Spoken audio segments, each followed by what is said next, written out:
You know, I just finished watching Mushoku Tensei and I enjoyed the show to say the least. But what stood out to me the most was the world building and the character designs, and that's what inspired this video. If you haven't seen my video on character design, the link is included in the video, so please check it out. World building is the art of creating a fictional world that is believable, immersive, and captivating.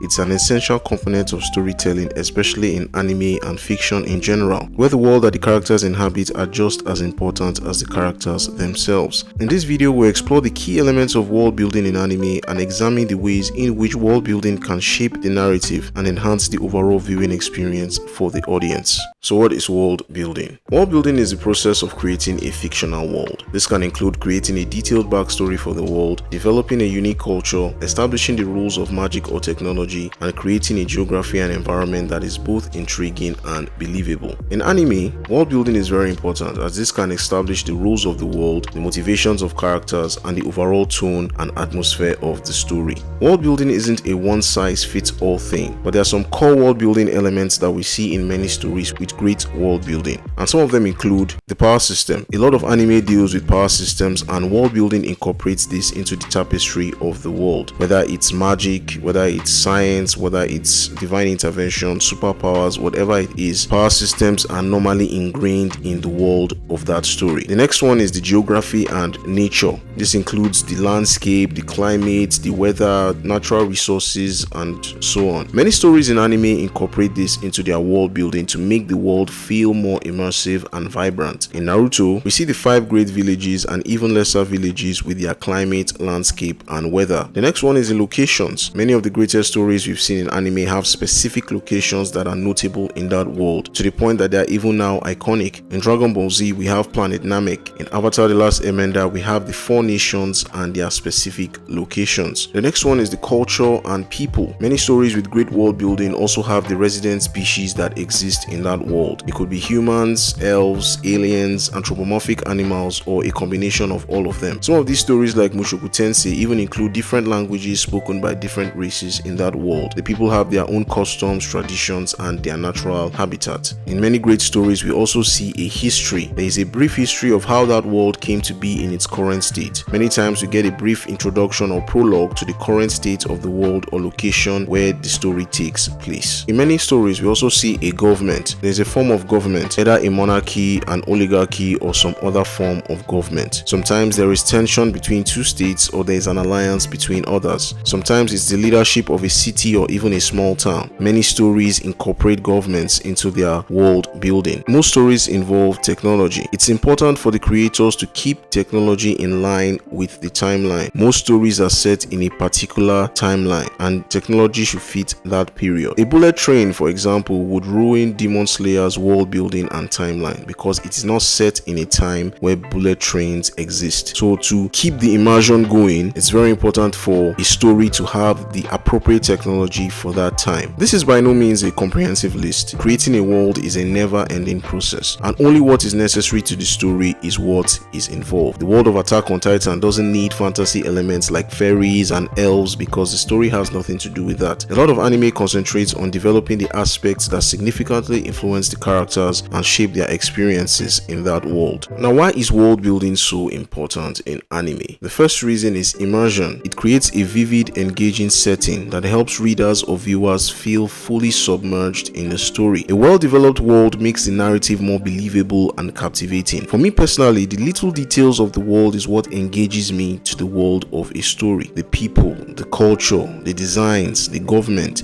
even down to the animals that exist in that world. I've been very attracted to world building that starts from the inside out. This is where the characters and the audience discover the world at the same time. It creates that sense of discovery and wonder. The next thing is consistency. A detailed world provides a consistent framework for storytelling. It ensures that events, characters, and plot developments align with the established rules and history of the setting. All stories occur at a specific timeline, and the world must align with that. The rules of the world should also be consistent with the plot development. In anime, this applies to the power system and how it works. All the rules and limitations must remain consistent throughout the story. World building is also important because it helps character development. The world influences how characters think, act, and interact. By understanding the world, readers or viewers can better grasp character motivations, conflicts, and growth. For example, a character that hasn't explored his world could develop a mindset that is a bit closed-minded, but as he explores the world around him, he realizes that his mindset is small and it helps him to think better and grow as a character. World building can also be used for thematic exploration. World building helps you dive into the themes and ideas with more depth. The setting can reflect or contrast with real-world issues, offering a way to explore and comment on these themes. The world of Attack on Titan does this well by expanding on themes of freedom, discovery, and rising above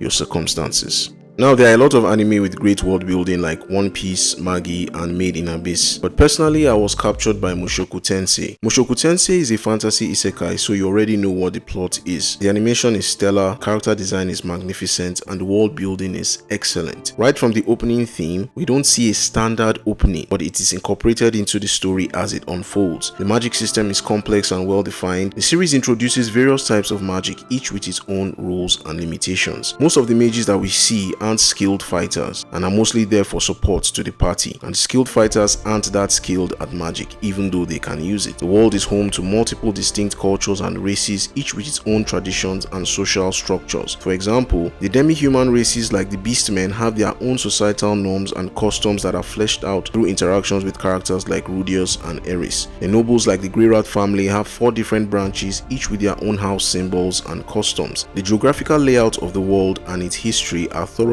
explored. The continent is divided into several nations with unique political and geographical features. The historical backdrop, including the Great War and the rise and fall of various kingdoms, provides context and depth to the current events in the story. The series features a nuanced political environment with intricate power dynamics. The interactions between different nations and factions, such as the conflict between the Fitoa and the Asura kingdom, illustrate a detailed political system that affects the storyline. The world building in Mushoku Tensei is deeply integrated with character development. For instance, Rudius' journey through different regions, learning about various cultures and experiencing different societal norms helps to naturally reveal the world's complexity. The series also dives into the economic and social aspects of its world. Class system, the role of adventurers, and the trade and commerce between different regions add layers of realism to the setting. For example, the Adventurer Guild and the economic implication of quests and magical resources contributes to the world's depth. The world building is seamlessly integrated into the plot. For instance, the evolution of Rudius' understanding of magic and the world's political landscape drives the narrative forward, demonstrating how the world's rules and history impact the story's progression. Mushoku Tensei excels in world building by creating a richly detailed and immersive setting that enhances the narrative and deepens the reader's engagement with the story. World building is an essential part of storytelling in anime. A great world can establish the rules of the story, create a sense of realism and believability, and add an extra layer of enjoyment to the viewing experience. By exploring the key elements of world building and examining some great examples of world building in action, not only do we gain a better understanding of world building, but it makes the series more enjoyable. Thanks for watching. What anime has the best world building to you? Let me know in the comment section. Don't forget to like and subscribe. I'll see you in the next video.